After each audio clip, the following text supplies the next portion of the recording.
Hai, Assalamualaikum murid-murid tahun 6 Nilam. Apa khabar kamu hari ini? Teacher harapkan semuanya sehat-sehat belaka dan apa-apa pun teacher nak wish good luck untuk kamu bagi peperiksaan UPKK. Apa-apa pun teacher harapkan jangan lupa ya untuk subjek sains pada hari ini. Teacher harap kamu dah bersedia dengan buku teks, buku nota sains dan juga alat tulis. Murid-murid, jom baca doa belajar. Okey, murid-murid, ini adalah salah satu tajuk yang dinanti-nantikan oleh murid tahun 6 setiap kali teacher ajar. Ini adalah tajuk yang menarik tentang kaedah pengawetan makanan. Tajuk ini, kamu ada projek yang perlu kamu lakukan. Jadi, teacher harap kamu tumpukan perhatian dan fokus supaya kamu faham setiap kaedah pengawetan makanan ni dan kamu boleh buat projek tu. Nanti kita bincang bagaimana kita nak melaksanakan projek pengawetan makanan. Okey. Pada minggu ni, teacher akan ajar separuh saja daripada, bukannya masalah separuh lah, daripada 10 kaedah pengawetan, kita akan belajar 5 saja pada minggu ini dan 5 lagi pada minggu hadapan. Teacher nak kamu semua faham. Kita belajar sikit-sikit saja supaya kamu faham setiap kaedah pengawetan makanan. Okey, ada 10. Pertama sekali, ini kamu kena salin dalam buku nota sains ya. Kamu boleh rujuk dalam buku teks muka surat 138. Ada tajuknya kaedah pengawetan makanan ni. Kan terdapat berbagai kaedah pengawetan makanan ni kita akan belajar. Kaedah ni adalah untuk membolehkan makanan tahan lebih lama. Pertama sekali, pendidihan. Okey, tajuk pertama pendidihan. Yang kedua, kaedah kedua, penjerukan. Teacher rasa ramai yang tahu pendidihan dan penjerukan ni. Yang ketiga adalah pembungkusan vacuum. Dah pelik dah. Jarang jumpa pembungkusan vacuum. Yang keempat, pengeringan. Ini teacher pasti kamu tahu. Ada di antara kamu tahu apa itu kaedah pengawetan pengeringan. Cuma kadang-kadang tak terfikir itu adalah pengawetan. Kelima, penyejuk, bekuan dan pendinginan. Kenapa ia diletakkan dalam satu tajuk? Nanti kita akan mendalaminya. Okey, kita akan belajar 5 tajuk ni pada minggu ni. Tapi kamu kena ingat juga ada lagi 5 tajuk yang kita belajar minggu depan, iaitu pemasinan. Okey, pemasinan. Kemudian pelilinan. Nampak macam lebih kurang kan? Pendidihan, pemasinan, pelilinan, pengetinan dan pembotolan. Seperti penyejuk, bekuan dan pendinginan. Dia letak dalam satu tajuk. Ini pun letak satu tajuk juga. Pengetinan dan pembotolan. Kemudian ada pempastiuran. Itu macam kurang familiar kan? Tak apa, nanti kita akan belajar minggu depan dan teacher nakkan fokuslah supaya kamu faham. Dan akhir sekali, penyalaian. Okey? Jom kita pergi satu persatu. Pertama sekali kita pergi pada pendidihan. Apa itu pendidihan? Pendidihan ini kamu kena salin dalam buku ya. Kena salin. Tulis hari tarikh. Tulis kaedah pengawetan makanan. Teacher nak yang 10 tadi pun kena salin. 10 tu kamu salin dekat belakang kiri buku nota kamu tu. Buatlah dalam bentuk diagram yang menarik. Tolong buat nota menarik supaya kamu pun seronok baca. Teacher pun seronok tengok. Okey, pendidihan. Pendidihan ni merupakan proses memanaskan makanan pada suhu tinggi sampai ia mendidih. Dan nama pendidihan, ia perlu sampai ia mendidih. Kenapa perlu sampai mendidih?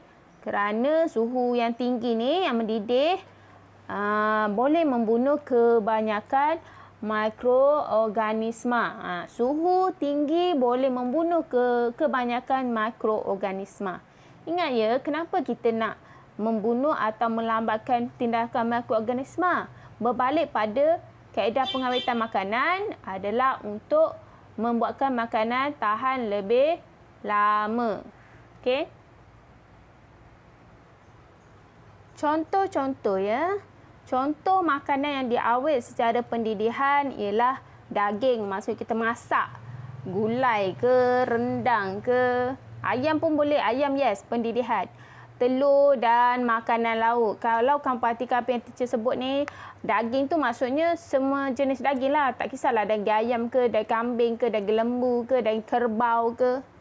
Okey, telur dan makanan laut ini adalah jenis-jenis yang selalu kita masak di rumah sebagai lauk awak makan dengan nasi. Jadi pastikan apabila kamu masak perlu sampai mendidih. Okey, perlu sampai mendidih untuk menjamin selamat untuk kamu makan. Jika kamu masak belum lagi mendidih, kamu dah tutup, mungkin makanan kamu cepat basi. Ingat ya, basi kerana tindakan mikroorganisma. Okey, tajuk kemudian kita tengok ya. Ni. Ini maksud mendidih.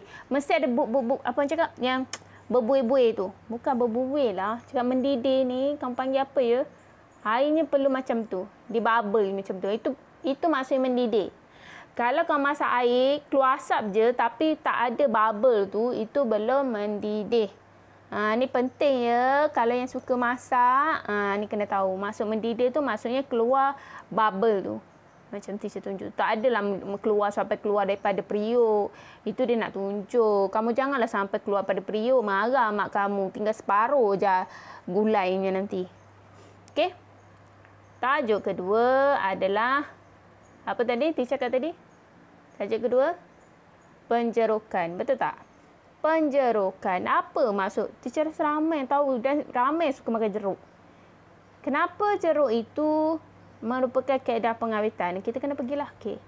Kenapa? Proses merendamkan makanan di dalam larutan gula dan garam. Gula dan garam. Tengok. Dan kadang-kadang penjerukan juga boleh dibuat menggunakan rendaman cuka.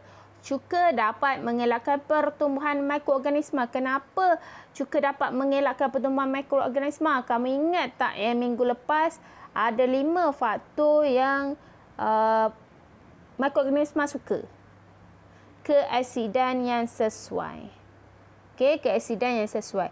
Jika kita buat rendaman cuka, maksudnya larutan tu mempunyai keasidan yang tinggi, maka ia boleh menghentikan pertumbuhan mikroorganisma. Mikroorganisma tak suka keadaan yang sangat berasid dan sangat beralkali. Ingat tak teacher ada sebut minggu lepas?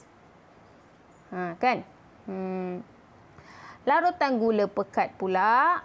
Ini adalah untuk mencegah pertumbuhan mikroorganisma dari segi apa? Gula dengan garam.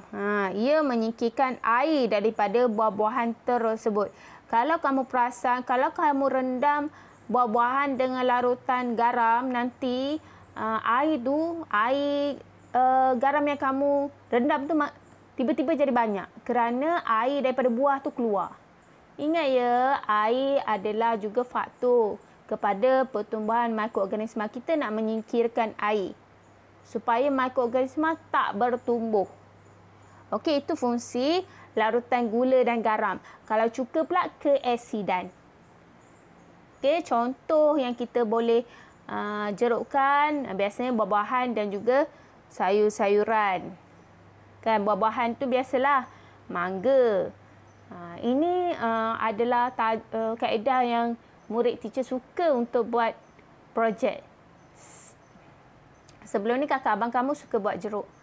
Dia orang suka buat jeruk cili, jeruk mangga, jeruk apple hijau, jeruk betik. Dan satu lagi ada jeruk timun. Timun ni tapi tak boleh guna timun yang kat rumah kamu yang besar. Selalu kita guna timun yang kecil tu. Okey. Tapi tak payahlah, kamu pun tak macam kalau tak jadi geram je mak kamu tengok bazir je buat ulam sedap. Okey. Ini salah satu tajuk yang kamu boleh pilih untuk buat projek pengawetan makanan. Nanti kita akan bincang ya macam mana kita nak laksanakan projek ni. Jadi sebab itulah teacher nak kamu fahamkan betul-betul. Dalam buku revisi ada tunjuk cara penjerokan, kaedah. Macam mana kita nak buat kaedah penjerokan tu? Yang biasanya kamu jumpa jeruk mangga lah. Dan kamu boleh juga buat jeruk asam buah yang sekarang orang buat ni. Dia letak garam, gula, asam buah. Ketiga-tiga dia gunakan. Dan cili. Cili tu penyedap rasa je lah. Garam, gula fungsinya untuk menyingkirkan air daripada buah. Dan asam tu adalah untuk meningkatkan keaksidan. Okey, kaedah ketiga adalah pembukusan vacuum. Macam mana pembukusan vacuum? Kamu perasan tak? Ada kadang-kadang kalau kamu pergi pasar raya, ada plastik yang berkedut-kedut tu. Dia melekat kepada, kalau sayur tu lah. Itulah pembukusan vacuum. Macam mana tu kaedah dia? Kaedah dia adalah mengeluarkan semua udara daripada bekas atau pembungkus makanan. Sebab itulah plastik tu jadi berkedut dan melekat pada buah-buahan atau kacang tu, udara dikeluarkan. Sebab udara adalah faktor pertumbuhan mikroorganisma. Mikroorganisma adalah benda hidup. Jadi kita nak mengelakkan pertumbuhan mikroorganisma, kita kena keluarkan udara tu. Okey? Ketiadaan udara menyebabkan bakteria tidak boleh bertumbuh dan membiak. Okey? Contoh makanan yang dibungkus secara vacuum. Vacuum tu maksudnya tiada udara. Vacuum tu maksudnya tiada udara ya. Iaitu buah, sayur, kekacang, makanan laut dan sausage. Teacher rasa ramai perasan sausage. Pembungkusnya melekat dekat sausage. Ia macam saudara kamu sedut, udara tu keluar. Jadi dia melekat lah. Kalau kamu hembus udara ke dalam, ia jadi kembung. Sekarang ni kita nak keluarkan udara. Sebab tu dia jadi melekat. Okey. Contohnya, nampak kekacang tu. Nampak tak plastik tu, dia berkedut, dia melekat pada kacang.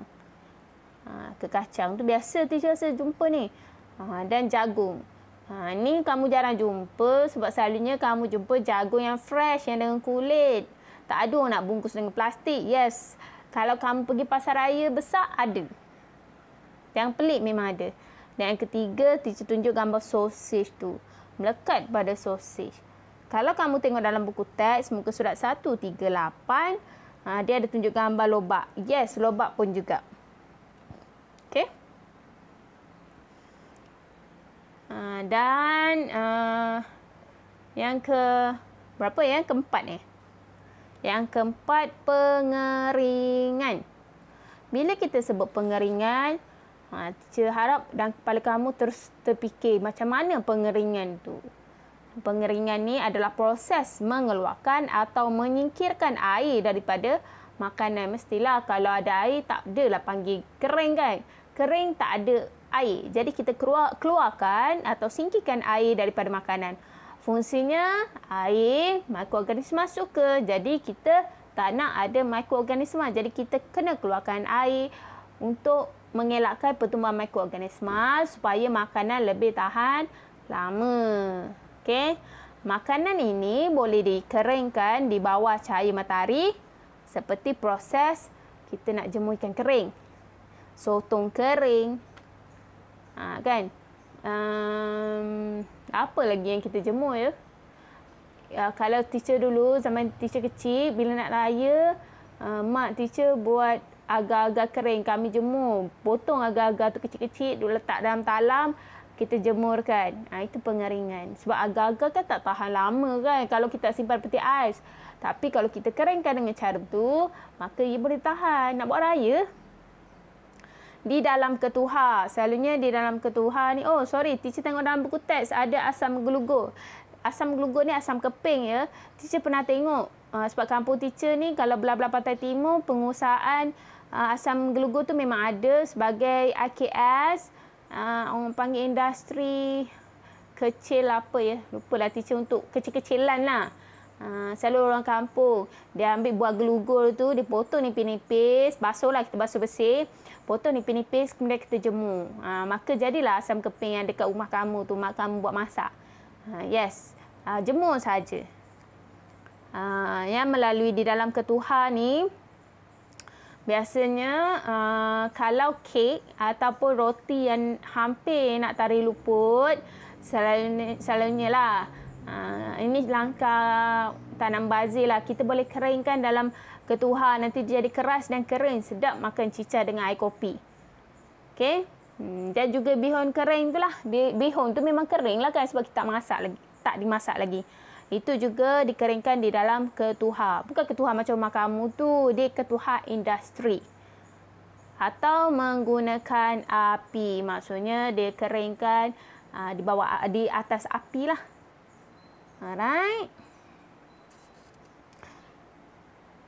Yang ketiga, contoh makan yang diawet secara pengeringan. Teacher pastikan kering ni. Biasa ni, kalau cakap ikan bilis teacher, ikan bilis tu ikan lah, ya. Ikan bilis, sotong kering, udang kering, cili kering. Saya tengok kan. Buah dan bijiri. Buah kering ni macam apa nama tu? Kamu punya kismis. Selalu makan kismis tu adalah dalam melalui proses pengeringan lah.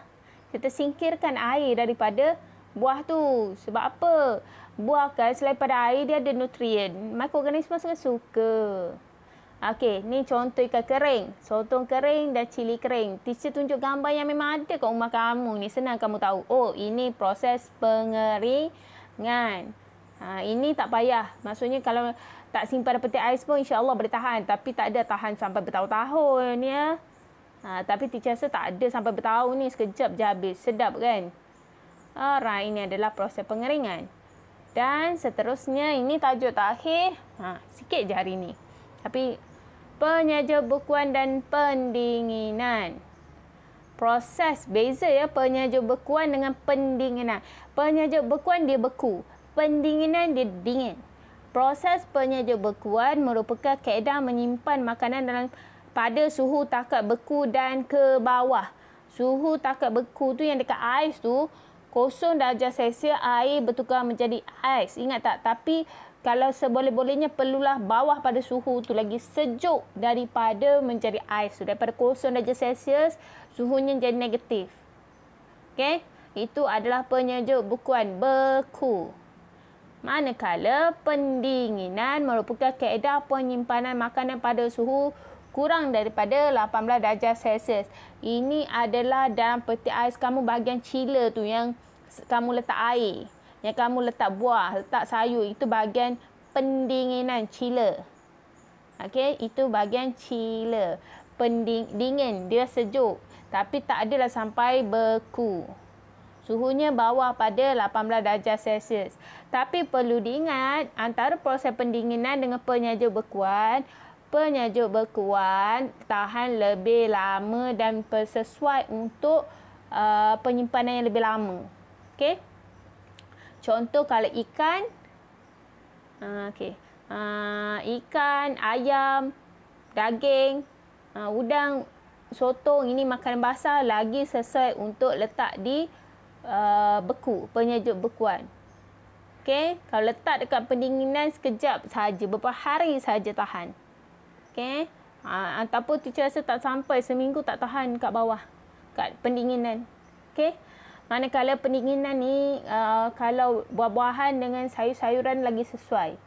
Kenapa? Sebenarnya buah-buahan tu dia ada pengawetan dia sendiri. Benda tu kita akan belajar pada minggu depan. Buah-buahan yang kita belilah, bukannya kalau petik daripada pokok kamu tak ada kaedah pengawetan. Tapi kalau tak letak kat pendinginan, dia lagi tahan. Berbanding letak di luar. Okey, di luar tu maksudnya suhu bilik. Okey, tengok ya. Okey, cuba kamu perhatikan peti ais yang teacher tunjukkan ini. Di atas tu biasalah kalau peti ais di rumah teacher rasa ramai yang peti ais ni macam ni kan. Di atas tu adalah penyejuk bekuan, di bawah adalah pendinginan. Okey, yang atas seperti teacher cakap tadi sesuai untuk simpan ayam, daging dan juga makanan laut. Kalau kamu nak letak makanan lain juga boleh untuk lebih tahan lama. Berbanding bahagian pendinginan, lebih sesuai disimpan sayur-sayuran dan buah-buahan, telur dan juga susu. Kerana kalau buah-buahan dengan sayur-sayuran tidak sesuai untuk simpan di bahagian beku. Begitu juga telur dengan susu. Teacher pasti susu pun kita bukannya nak simpan sampai berbulan-bulan, betul tak? Jadi pada minggu ni kita akan belajar 5 kaedah ini saja, dan kita akan sambung lagi 5 proses pada minggu depan. Teacher rasa sampai sini dahulu. Jadi tugasan kamu salin kaedah ni 5. Nanti kita sambung minggu depan insya-Allah. Sehingga kita jumpa lagi. Assalamualaikum.